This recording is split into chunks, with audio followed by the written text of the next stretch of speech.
Sejam muito bem-vindos ao Mesa de Debates. Aqui quem está falando é o Guilherme. Vamos dar sequência aqui na nossa programação da semana, conversando, debatendo sobre as eleições 2024, entrevistando aí os candidatos e candidatas aí que estão concorrendo aí ao pleito eleitoral em várias cidades aí do país, né? E no dia de hoje vamos ficar por aqui em São José dos Campos para poder conversar com a Ana Lúcia, ou a Ana Lu, né? Que é candidata a vereadora pelo PT, né? Daqui da cidade de São José, onde o Mesa de Debates reside. E vamos debater um pouco sobre a sua candidatura, falar das suas propostas e muito mais. E Ana Lu, antes da gente começar, por favor, fale um pouquinho aí de você. Oi, bom dia, Guilherme. Bom dia a todos, todas e todes. Eu sou Ana Lu Oliveira, candidata a vereadora pelo Partido dos Trabalhadores de São José dos Campos. Minha formação, né? Vamos começar pela formação.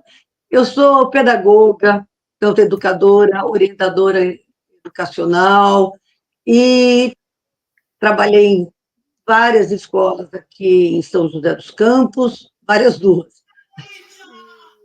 Fui gestora cultural do Parque Vicentina Aranha, de 2013 a início de 2017, e tenho uma livraria, a Literacia, Livraria Sebo e Companhia, hoje mais um sebo do que uma livraria, e foi, durante 20 anos, uma referência cultural aqui em São José dos Campos, né? Tínhamos atividades cineclube, encontros e desencontros filosóficos, arte, com exposições, tivemos teatro, muita música e, é claro, muitos livros, né? Acho que a gente conseguiu ser uma referência cultural aqui em São José. Então, resumidamente, essa é a minha trajetória aqui na cidade.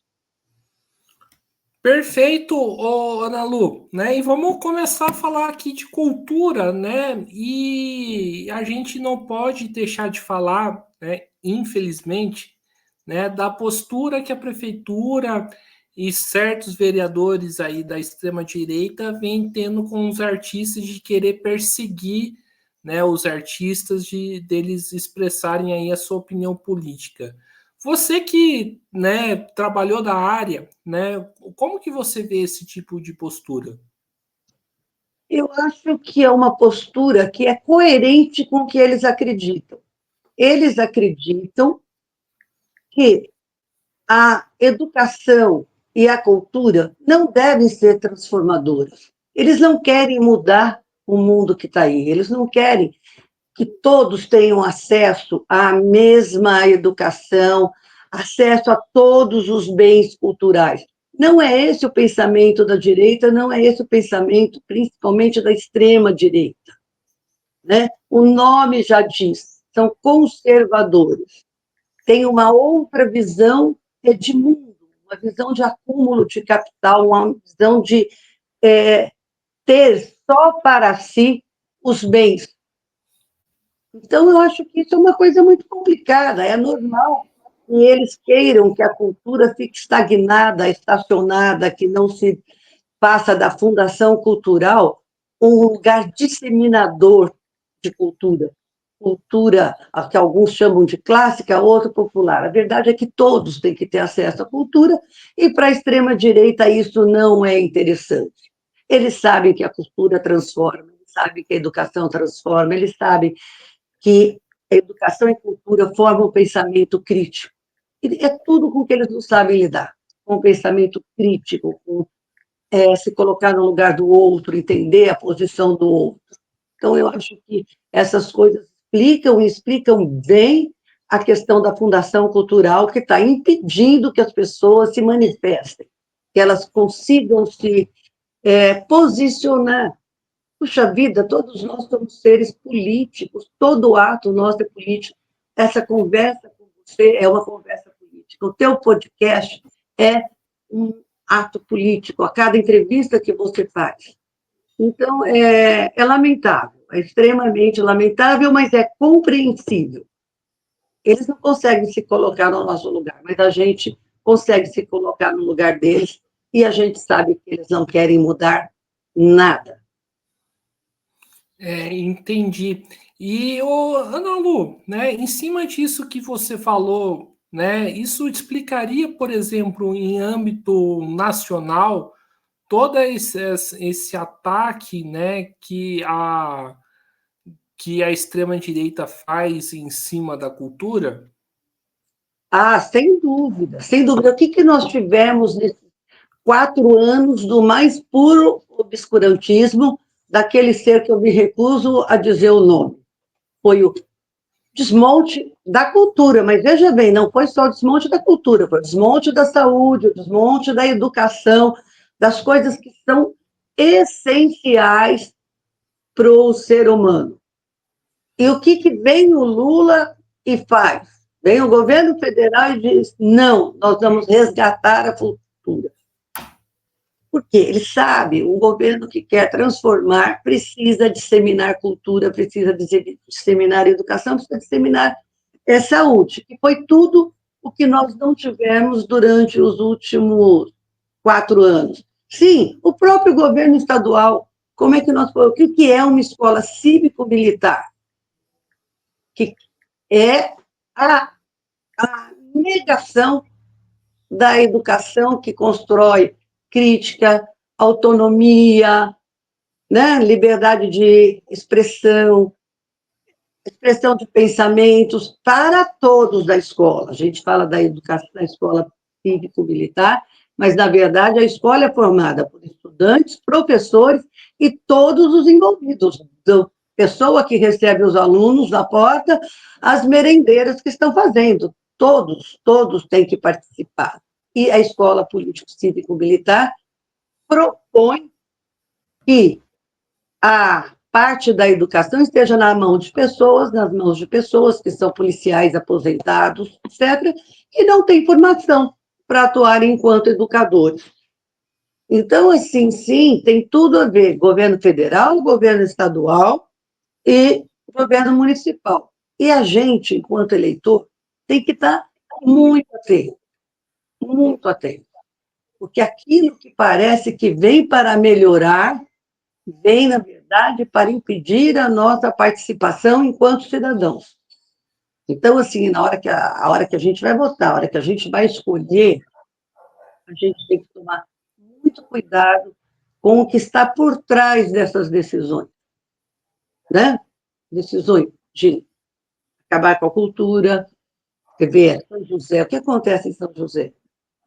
As questões culturais formativas das casas de cultura, elas são mínimas. A cidade tem vivido de grandes eventos.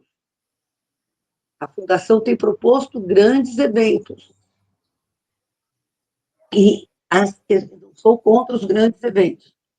O problema é que você dirige a sua potência, o seu dinheiro, as suas coisas para os grandes eventos, e as nossas casas de cultura, a maioria delas não funciona de fim de semana. Biblioteca Cultural Cassiano Ricardo não abre na hora do almoço, tudo por falta de funcionários. Então, assim, a gente tem que pensar, como é que pode você falar do fluxo? Eu queria entender isso, mas você tem a Casa de Cultura fechada no sábado e domingo. Só que são para a rua. Por que o que a gente faz ali na frente do Vicentino Aranha, e fechou nesse domingo de Flim, e fecha alguns domingos, eu gostaria e proponho que isso seja feito, que todos os domingos que sejam fechadas, que todos os bairros tenham ruas de lazer. Os bairros que têm casa de cultura, que essas ruas da casa de cultura no domingo, que seja fechada, que a casa de cultura esteja lá aberta para receber todo mundo. É possível, mas a gente tem que ter projeto. Certo. Eu queria que você entrasse num ponto, né, que você falou, que eu acho muito interessante, né, o fato de São José dos Campos ter vivido aí de grandes eventos, né? Eu queria que você falasse um pouco mais, né? Qual que é a potencialidade dos artistas locais daqui da cidade, que muitas das vezes, né, não são colocados em cena, não tem o seu devido valor aí, né, pelo poder público. Essa é uma questão bastante séria, né? Que eu acho que tem que ser trabalhada. E acho que cabe. Por isso que a gente fala das casas de cultura. Essas casas de cultura poderiam e deveriam estar ocupadas pela comunidade e com os artistas locais. Toda a comunidade, todo o bairro de São José tem artistas, tem pessoas que se dedicam à arte, seja na música, seja no artesanato, enfim, seja no teatro. A gente tem aí quantos projetos que são mantidos pelo brio, pela guerra das pessoas na nossa periferia, né? Os quilombos que a gente vê que as pessoas querem, elas estão se juntando. Cabe ao poder público mapear a cidade, mapear os seus artistas, receber propostas, não só por meio de projetos, você viver por meio de projetos. A gente tem que ter essa questão. E nos grandes eventos, nossos artistas também podem participar. Por que não?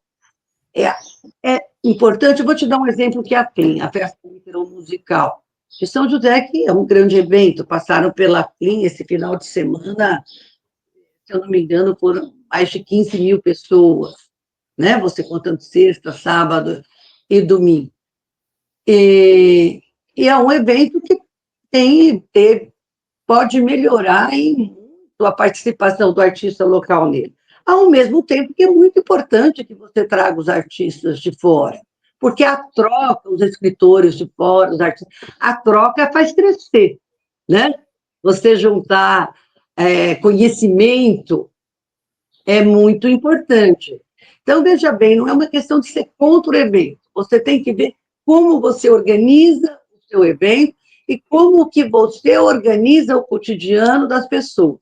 A gente tem um projeto a ser levado, né? É um projeto da candidatura, que são as UBACs, as Unidades Básicas de Arte, Ciência e Educação. É um projeto que prevê a ocupação das casas de cultura com a escuta da comunidade, quer dizer, com a participação efetiva da comunidade, com a participação efetiva dos seus saberes, dos seus fazeres, associado à utilização da ciência, da tecnologia, né? Que os jovens possam frequentar e desenvolver ali projetos, startups, em parceria com universidades. Nós somos uma cidade rica, a gente se diz uma cidade inteligente, mas as nossas universidades, o INPE, enfim, as instituições que a gente tem, estão ausentes dos projetos da cidade. E o que a gente quer é articular tudo isso para enriquecer e para funcionar as casas de cultura. Por que não parcerias com a Unifesp? Por que não parcerias com a Univap? Por que não trazermos para São José universidade, um campus universitário público e gratuito, nas diferentes áreas? Então, assim, a gente tem projetos, sim, dá para a gente crescer, mas as unidades básicas de arte, ciência e educação estão aí para isso, para que a gente possa mudar o jogo. Entendi. Ô, Nalu, tem muita gente que fala que São José é uma cidade que é uma cidade dormitório, né? Onde que as pessoas, né, utilizam São José para dormir, trabalhar, muitas das vezes, né, trabalham aí em outros lugares. E aí eu queria saber de você, né? O fato de São José ser uma cidade, né, vista assim, isso atrapalha o desenvolvimento, né, da cultura, né, da cultura local aqui na cidade? Não, eu acredito que não. Eu acho que São José tem um pouco dessa, e aí eu vou falar da minha experiência pessoal, tem um pouco dessa fantasia, né, da cidade do dormitório, porque em função das indústrias, principalmente da Embraer e tal, a gente recebe muita gente de fora da cidade. Muita gente vem trabalhar aqui. Mas meu marido, por exemplo, veio para trabalhar na Embraer, né? Eu cheguei aqui com as minhas filhas com 1 e 2 anos, hoje elas estão com 38, 37, então cheguei aqui há bastante tempo já. E a gente não tem vontade de sair de São José, a gente acaba permanecendo em São José, né? Os jovens saem, eles vão estudar. Talvez se a gente tivesse uma universidade pública aqui, eles não precisassem sair tanto. A gente tem a odontologia, lógico, a gente tem a Unifesp, mas não é o suficiente para a região e para uma cidade com 700 mil, quase 800 mil habitantes, né?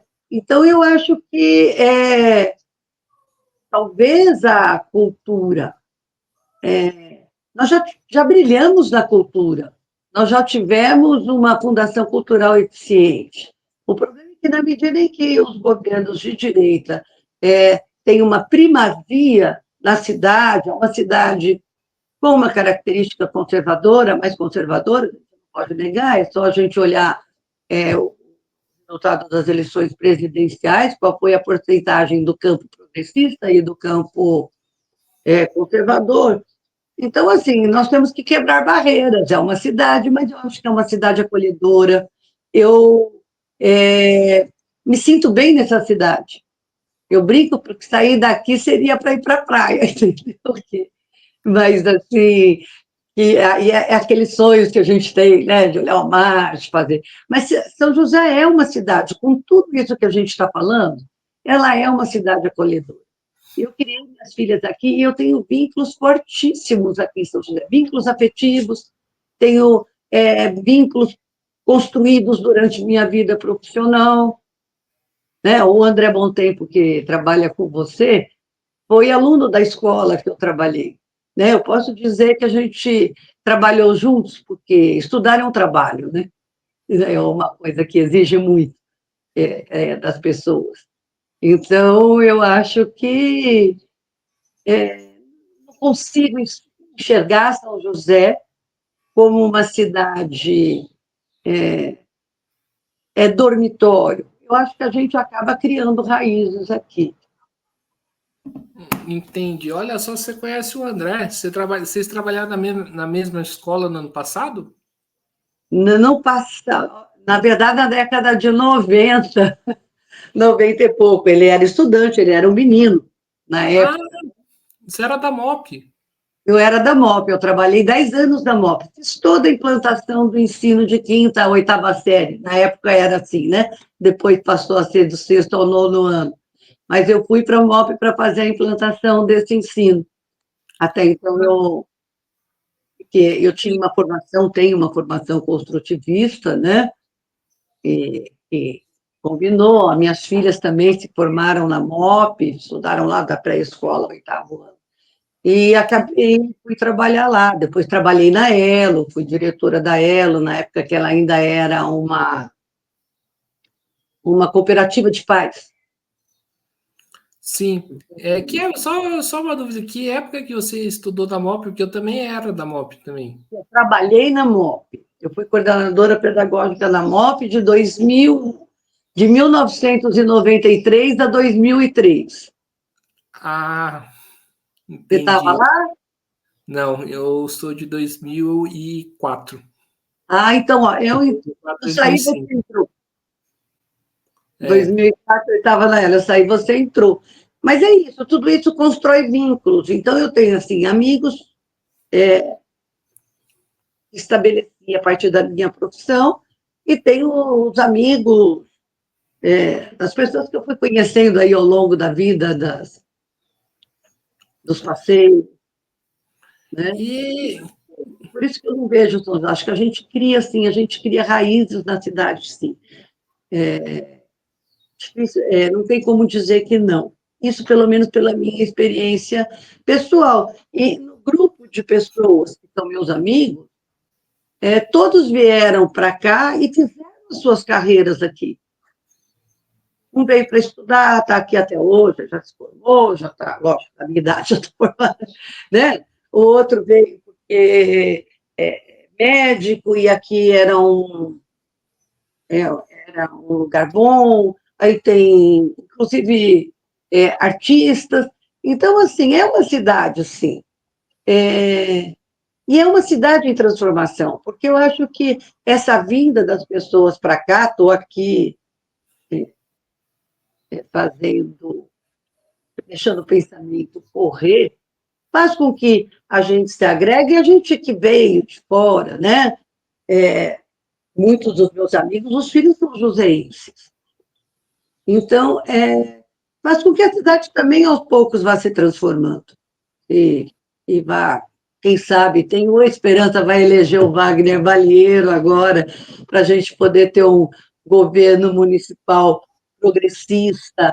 Vamos eleger mulheres para a Câmara, para que a gente tenha uma Câmara mais afetiva, menos conservadora, né? Eu acho que a cidade vai se transformando, sim. Eu acho que, é lógico, agora, o processo civilizatório, ele é longo, né? Nós, como seres humanos, ainda temos muito a evoluir. E acho que São José não é uma exceção, né? A gente mesmo precisa se autoconhecer e se autotrabalhar o tempo todo, né? Para estar cada vez mais aberto, cada vez mais antenado com as urgências e emergências do mundo, né? Temos aí uma questão ambiental que é seríssima, que está batendo na nossa porta, e eu acho que tem, sim, a ver com educação e cultura, né? Tem a ver com o nosso posicionamento político. Por que eu quero ganhar mais, mais, mais, mais? Por que eu quero destruir florestas e florestas e florestas para fazer pastagem?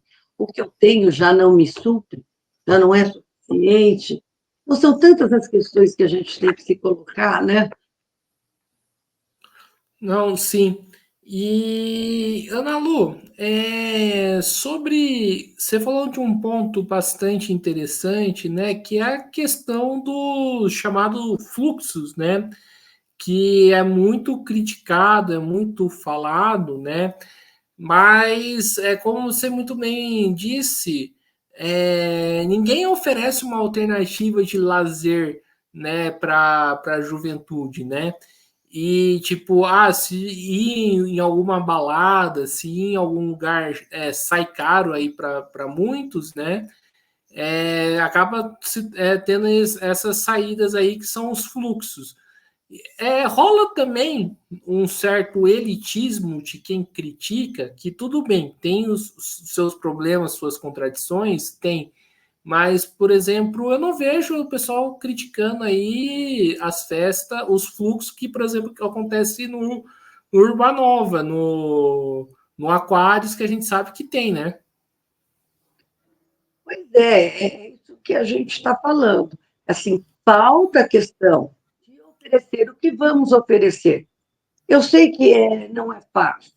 Enquanto educadora, talvez aonde a gente encontre penetrar no universo do adolescente ou do jovem, hoje a gente fala que a gente tem uma adolescência mais expandida, né?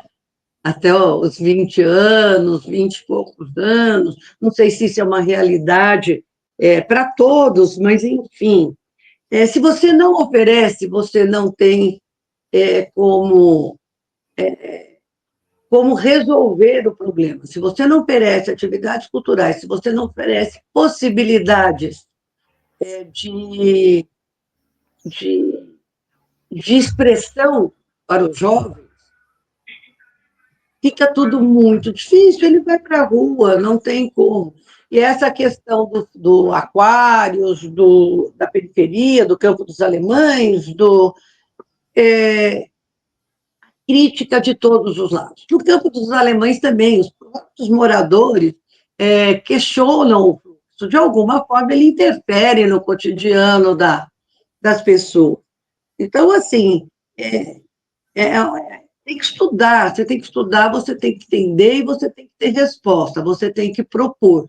Eu acho que não existe milagre, você tem que escutar esses jovens, você tem que escutar o que não tem na comunidade. O que é que não tem? O que é que precisa ter?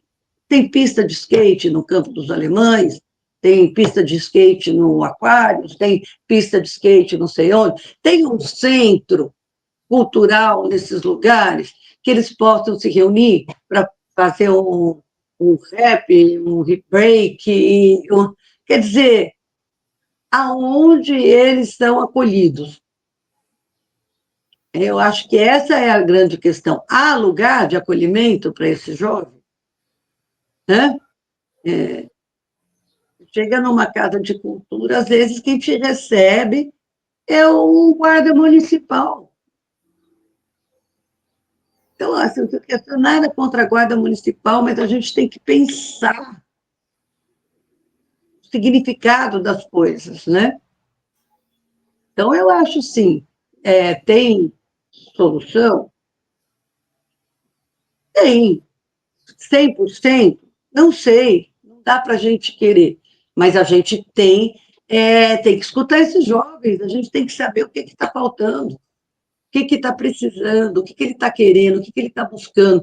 Você acha que tem jovem que não queira sentar na frente de um computador, com alta tecnologia, aprender a mexer naquilo, com uma internet de qualidade e criar um jogo, um game, criar uma startup? Que jovem de hoje não se encantaria com isso? São poucos, né? A ter uma aula de guitarra, né? Aula de break. Então, eu acho que tem essas coisas, mas tem que ir lá escutar. Eu estou falando, Ana Lu, o que eu vejo, o que eu penso, mas a gente tem que ir lá, tem que ir lá, tem que saber lá o que é que a comunidade quer, né? Eu fico olhando o Parque Interlagos, que tem aquele lago maravilhoso, aí você fica olhando aquilo e fala assim, gente, olha o potencial disso aqui, olha o potencial para a comunidade compartilhar seus saberes e fazeres, você proporcionar uma coisa de economia criativa, sabe? Você não tem a feirinha na Afonso Pena, você tem a feira de artesanato no Vicente Aranha, você tem a feira de artesanato no Aquários, por que não tem na periferia? Onde é que está o incentivo? Como é que a gente acolhe esses saberes e fazeres? Então, tem muito a ser feito. Eu acho que tem muita coisa a ser feita, muito projeto a ser encaminhado, muito projeto a ser levado. Certo. Respondi, mas é o que eu penso.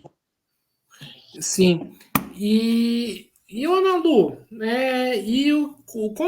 como que você vê a privatização do Parque da Cidade e de que forma que isso atinge a cultura e os movimentos culturais daqui da cidade? Eu vou ser bastante clara, eu sou contra a privatização do Parque da Cidade. Lá foi uma data, qualquer parque, tá? Não é o Parque da Cidade. Agora a gente está tratando do Parque da Cidade porque é o que está ali posto, mas eu sou assim absolutamente contra. Eu acho que parque é público, é nosso, é para todos e a gente tem que escutar a comunidade, saber o que ela quer daquele parque. Não sou contra o estabelecimento de parcerias. Não sou. Eles chamam de PPP, parceria público-privada. Agora, privatizar, dar o que é nosso para o outro, não. A gente tem que escutar a comunidade e ver como que a gente viabiliza o que ela está pedindo, o que ela está solicitando. Mas privatizar jamais. Parques públicos, patrimônio histórico, museus não podem ser privatizados. Nós temos aqui coisa do patrimônio do Brasil, não é só patrimônio de São José. A gente tem aqui coisas incríveis. Temos lá o Vicente da Aranha com Ramos de Azevedo. Nossa, me fugiu agora o nome do arquiteto lá da Casa do Parque da Cidade, o Lino Revi? Acho que é Lino Revi, Rino, agora me escapou o nome.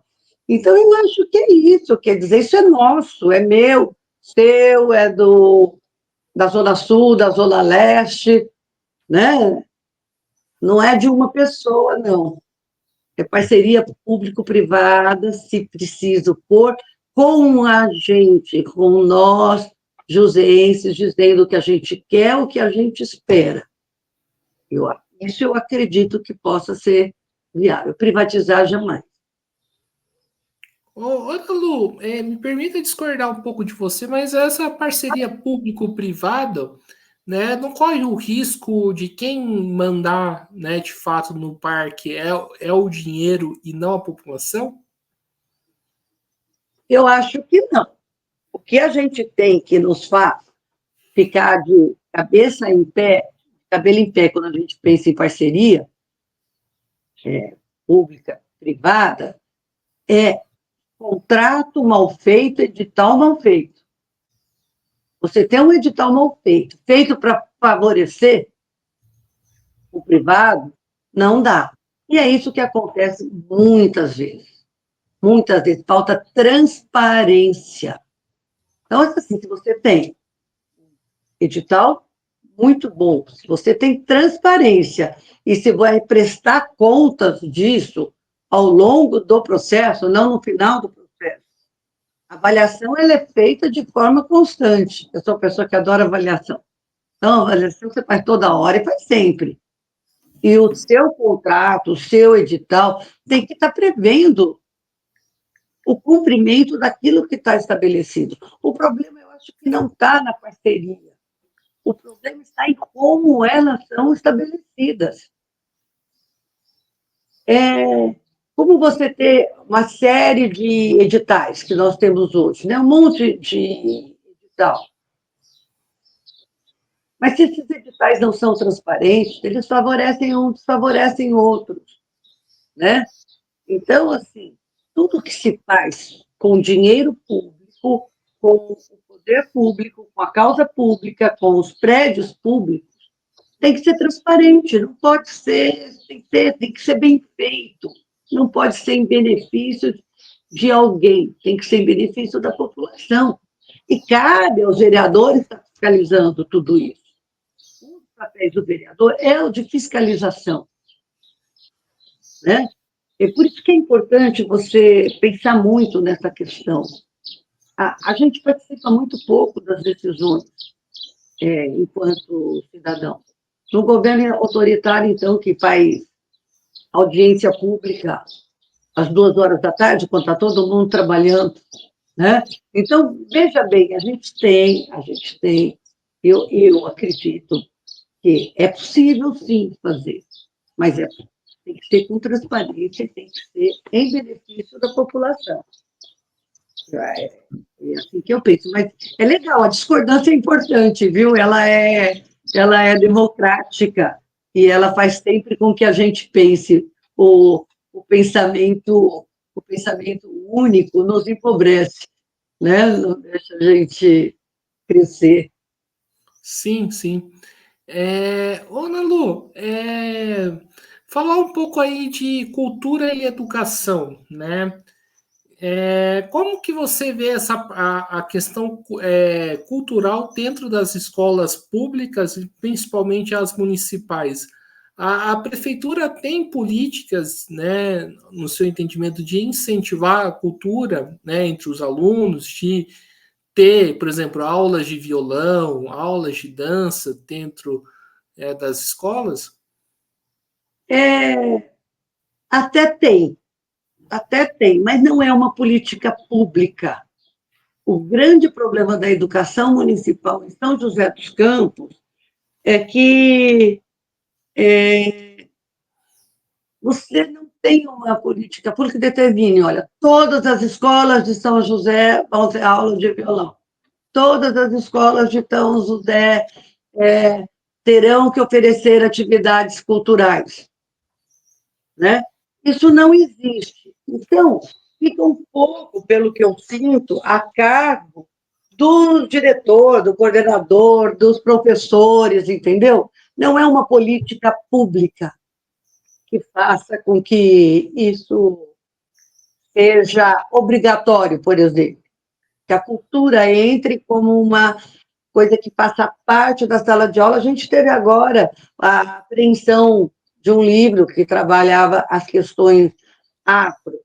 Isso é censura. Como é que a gente faz? Isso é você negar uma parte da cultura brasileira. Se é que você pode colocar a cultura em partes, né? Mas aquilo que nos formou, a cultura afro, a cultura indígena, a cultura europeia, a cultura sul-americana, a gente é um embrulhado de tudo isso, né? Então, eu acho que a gente é um embrulhado, uma mistura. Então, eu acho que a gente tem que. Eu acho que falta isso, falta cultura nas escolas. Assim, na minha visão, falta muita coisa do que eu vejo, né? Do que eu penso, do que eu acredito. Acho que falta cultura, falta melhorar o salário de professor. Quando eu falo professor, estou falando de toda a rede que compõe a parte que leva conhecimento ao estudante.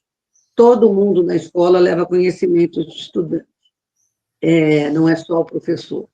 É o diretor, é o porteiro, é a merendeira, é aquele que atende, é aquele que vai junto ao banheiro, né? Então, assim, eu vejo, nós temos um problema sério de creches, nós temos falta de vagas aqui em São José. Não existe educação 5.0, né? Infelizmente. Então, eu acho assim, a gente tem muito o que fazer. Formação continuada dos professores, nós temos que rever a forma como ela é feita, né? Eu acredito muito nos conselhos escolares, que é aquele conselho formado por pais, professores, representantes de alunos. Então, eu acho que a gente tem que mexer o caldo aí, tem muita coisa para fazer. Dá para melhorar muito. E dá para ter tudo isso enquanto política pública. Conselho escolar tem que ser política pública. Tem mexer na organização da escola, secretaria do organograma, né? De funções é importante, né? Termos concursos, diretores concursados, né? Professores concursados, que sigam uma linha. Uma boa política pública, ela não se esgota em 4 anos de um governo. A gente tem que construir uma política pública que seja tão forte, educacional, tão forte dentro das comunidades, que numa mudança de governo haja resistência, que as pessoas da comunidade do Grajaú possam participar da construção da escola, da sua organização, das suas expectativas, que essa escola absorva também os seus fazeres. A escola poderia e deveria ser uma unidade básica de arte, ciência e educação. Você entendeu? Com as múltiplas faces do conhecimento. Eu não sei, não acho que seja utópico. Eu acho que é possível, mas você tem que ter uma política pública que determine que seja assim, né? Que os bairros, as escolas possam ter autonomia É lógico que você tem um currículo que permeia, que aquele currículo, se eu tiver que mudar daqui para o Piauí, o conhecimento que eu adquiri na minha escola aqui vai me permitir, com os saberes que eu adquiri aqui, que eu possa construir novos saberes lá. É lógico que isso é importante, mas nós temos, cada região tem uma especificidade, a gente é um país extremamente diverso. Essas são questões complexas, mas são questões possíveis, né? Certo. E, Ana Lu, um dos pontos aí, né, envolvendo educação e cultura, né, que a gente precisa conversar, né, é a questão das escolas cívico-militares, né?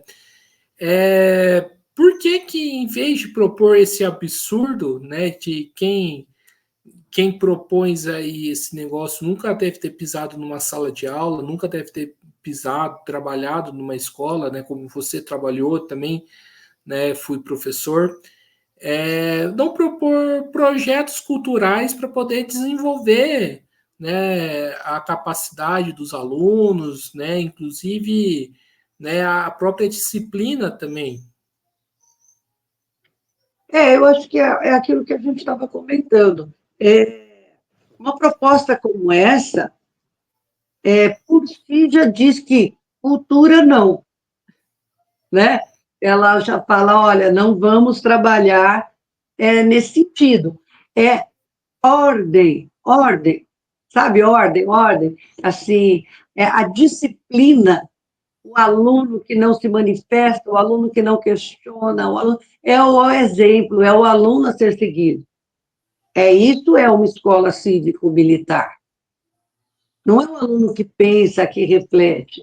As nossas escolas precisam de disciplina. Não, elas não precisam de disciplina. Elas precisam de conteúdos interessantes, elas precisam de conteúdos motivadores, elas precisam entender, da mesma forma que a gente estava falando do fluxo, qual é o atrativo que cada disciplina, que cada matéria pode ter para esse aluno, como que ele entende que tudo isso é sistêmico, que a matemática está no cotidiano dele, né? Que o português faz com que ele entenda a matemática, e que a história faça com que ele entenda o português, a matemática e o contexto que ele está vivendo, porque há uma dimensão temporal nela, e aí há também uma dimensão espacial. Então, assim, o aluno tem que compreender o seu espaço, qual é a sua dimensão no espaço-tempo, o que ele faz. Uma escola cívico-militar fala assim: você entra, fica em fila, entra na sala, para você se manifestar, você só se o professor permitir. Entende? É muito, é muito limitador, na minha visão. Feitas por pessoas despreparadas, então, aí é enlouquecedor. É urgente Perfeito. que a gente diga não. Perfeito. E, Ana Lu,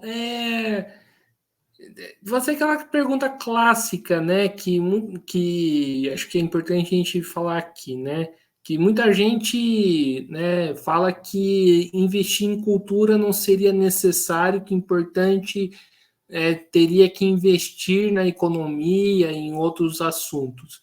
Um bom investimento na cultura, em eventos culturais, pode, no seu entendimento, trazer benefícios para a economia de uma cidade? Sem dúvida nenhuma. Quando a gente fala, a cultura movimenta no Brasil uma parte significativa do nosso PIB. Se você segmenta esses grandes eventos que tem, também mobilizam a nossa comunidade, os nossos comércios. Quanto a isso, dizer que não dá. Eu acho sim, a cultura mobiliza e ela precisa ser incentivada. Ela precisa ir, porque o fato dela ser transformadora não significa que ela não seja economicamente viável, é ao contrário. Quanto mais cultura você oferecer, mais você vai ter gente consumindo cultura. E, então, assim, é absurdo imaginar que cultura não... Eu vou ser, assim, bem direto, cultura não seja um bom negócio. Cultura é um excelente negócio se você for usar a linguagem deles, entendeu? Agora, vamos falar que cultura. Você viu agora, com esse negócio do Gustavo Lima e tal, esse moço, e aí isso está errado, tá? Agora estou falando o que não. Vamos falar de cultura, de como você lida. Esse moço recebeu, em algumas cidades, ele chegou a receber 30% da receita de cultura do município para um show. Você percebe quando a gente fala dos editais, quando a gente fala dos contratos, a gente tem que ser transparente.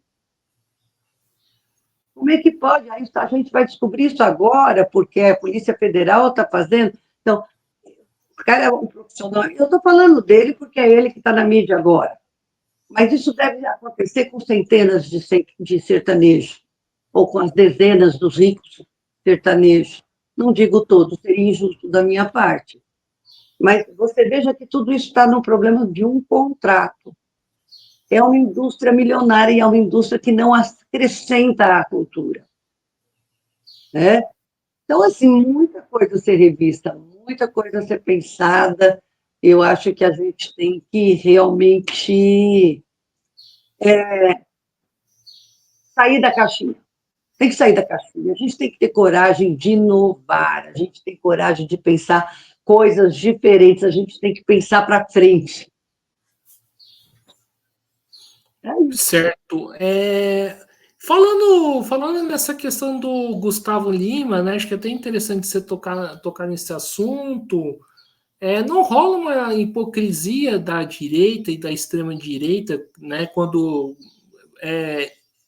critica, por exemplo, leis, né, de incentivo à cultura e, ao mesmo tempo, né, faz esse tipo de absurdo, né, que de fato é absurdo, né, um artista, né, se apropriar de 30% aí do PIB de uma cidade, né, não chega a ser hipócrita, né, para você essa contradição aí da direita?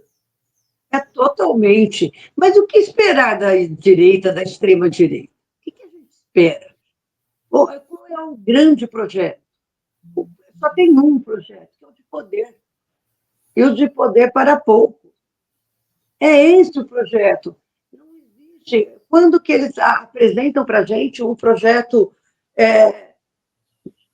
tipo, vamos melhorar o Bolsa Família? Não tem, eles não têm. Eles sabem trocar nome. Troca o nome, faz de conta. Então, não tem projeto. A gente vai assistir aos debates. Você pega aí candidato que votou a favor de tirar 14% dos funcionários públicos, dizendo que vai aumentar o salário de funcionário público. Não é hipócrita isso?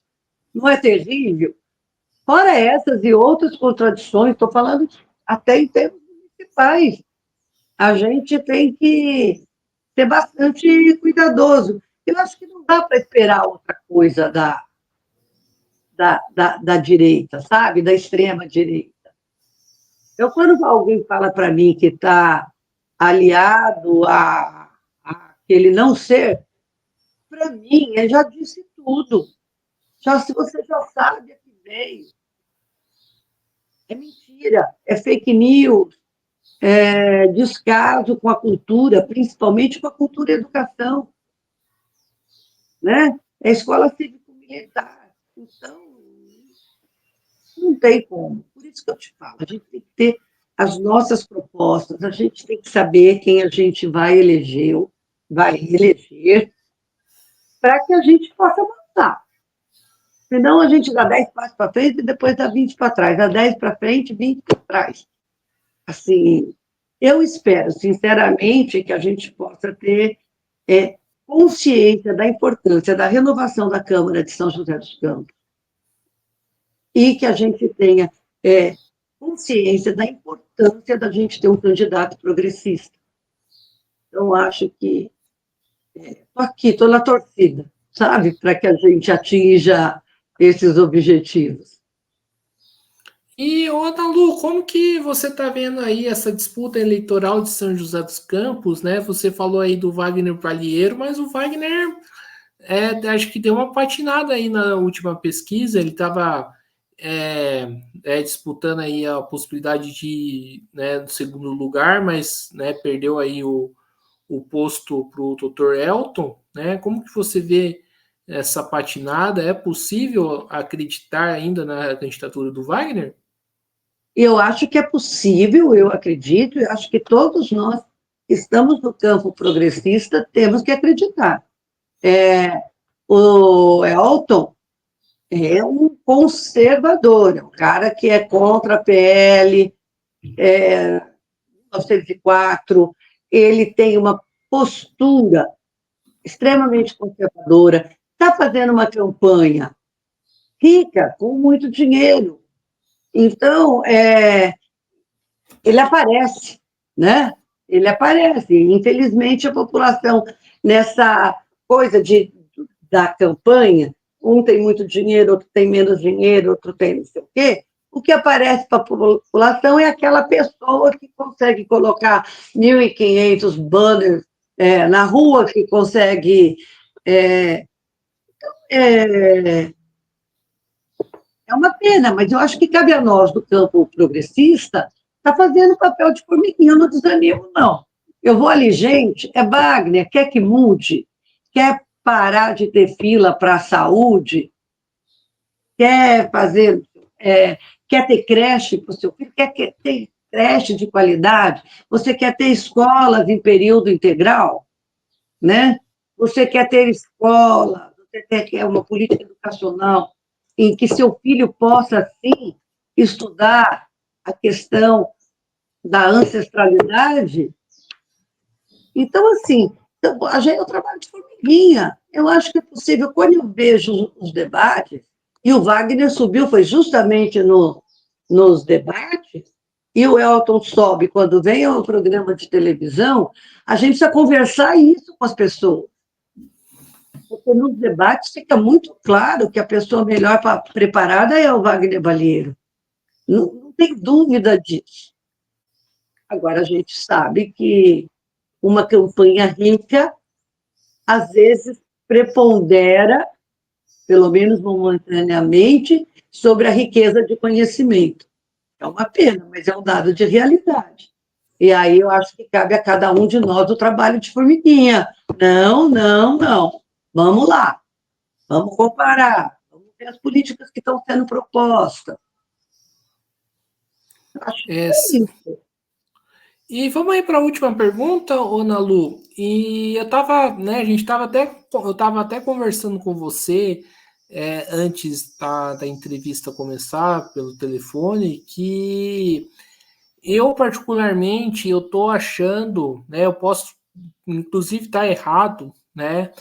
Eu tô achando que essas eleições, principalmente de São José dos Campos, estão muito esvaziadas, né? O que você vê, né, daqueles banners de São José espalhado por São José inteira, né, e sem ter gente, inclusive entregando o panfleto, né, é uma coisa que eu acho absurda, tipo, né, não se discute política, o cara é só colocar o banner lá e pronto. Outros debates, né? Pelo menos que até onde que não me falha a memória, só teve um debate só daqui em São José, que foi o debate da Band. Foi o debate da Band, que é muito pouco, né? Nem as entidades, inclusive as patronais e também as entidades aí de classe, né? Fizeram um debate sobre, né, as candidaturas, né? Eu lembro que 2020, né, mesmo com a pandemia, né, teve mais discussão política aqui na cidade do que nesse ano. O que está acontecendo, né, com as eleições daqui, Ana Lu? Olha, assim, é a primeira vez que eu participo, eu nunca fui candidata antes, e eu estou achando tudo muito dinâmico. Eu vejo a agenda, por exemplo, que é a que eu acompanho, do Wagner Balheiro, não para, é conversa, conversa e conversa. Agora mesmo, está lá na feira da Romão Gomes, e depois vai para a feira de não sei aonde, depois para não sei aonde, enfim. Eu vejo muita atividade, eu mesma, a gente não sai da rua. Hoje, depois da nossa entrevista aqui, eu também vou para a feira. Depois, à tarde, eu tenho uma reunião com a Maria, da Associação dos Feirantes, né? Depois, à noite, tem uma atividade cultural. Então, assim, e ali, o tempo todo conversando e falando com as pessoas. Esses banners eu também acho estranho, mas eles fazem hoje, foram incorporados dentro das estratégias eleitorais. Eu fiz 5, mas eu procuro que eles estejam sempre perto de mim, né? Foi ali, ou nos lugares em que eu estou. Sei, eu concordo com você, eu não sei definir muito bem, mas, assim, para mim, Ana Lu, que eu vejo da campanha do Wagner, está tudo bastante rico. A gente tem dialogado bastante, a gente já foi ao sindicato dos condutores, já foi ao sindicato dos hotéis e restaurantes, já o Wagner já conversou com a Maria também. Então, assim, não consigo nos ver parados. Fizemos reuniões com a cultura, fiz 2 grandes reuniões com a cultura, então estamos fazendo projetos que eu quero muito é que tudo seja muito propositivo, entendeu? Não quero, não me interessa. Acho que quando eu paro para falar do outro, ou para não falar bem do outro, eu deixo de falar das coisas que eu acredito. Eu acho que então é importante que a gente faça esse movimento. Então, eu não consigo, na nossa candidatura, pelo menos no nosso campo, sentir esse esvaziamento. A gente está lá com o pessoal da RU, está lá com o pessoal do Bosque Betânia, não estou dizendo que essas pessoas necessariamente estão juntas, mas nós estamos presentes naqueles lugares em que a gente acredita que as ações são bem-vindas, né? Sejam elas ambientais, da saúde, da cultura, né? A gente fez uma reunião no Marcelo Denis com a presença de 40 pessoas da área de cultura, já havia sido feita uma reunião no Bola de Meia, depois foi feita uma outra reunião na literacia. Então, assim, há uma mobilização, há um fazer. E é lógico que campanha também tem umas coisas que a gente não imagina, tem uma parte burocrática que acho importante, mas que toma também bastante tempo. Eu não consigo falar pelos outros candidatos, mas eu consigo falar da campanha que eu estou vivendo, que é a minha, é a do Wagner, e vejo outros vereadores do campo progressista também bastante atuantes junto à comunidade, né? Então, assim, eu não consigo ter essa mesma percepção. Opa, pode falar. Você fala mais Oi. uma coisa? Não, é isso, eu não tenho essa mesma percepção que você, talvez por estar dentro, né? Tá ali no coração. Uhum, tá certo. Então, acho que é isso aí, pessoal. Estamos encerrando aqui mais uma entrevista do Mesa de Debates, agradecendo imensamente pelo bom papo aí com a Ana Lu, e passa a palavra para ela fazer suas considerações finais. Bom, eu espero ter sido clara. Se não fui, fiquem à vontade. Eu tenho um Instagram, tenho um Facebook. Meu Instagram é @analuoliveira.literacia. Ali as pessoas poderão tirar dúvida, fazer perguntas, fazer sugestões. A gente está falando muito escuta, né? Escuta é muito importante. E eu estou, assim, à disposição. E eu queria muito agradecer a você, ao pessoal da mesa de debate, essa oportunidade de estar conversando e de estar explicitando um pouco do meu pensamento, do nosso pensamento, e de estar dizendo para a pessoa, gente, dá sim.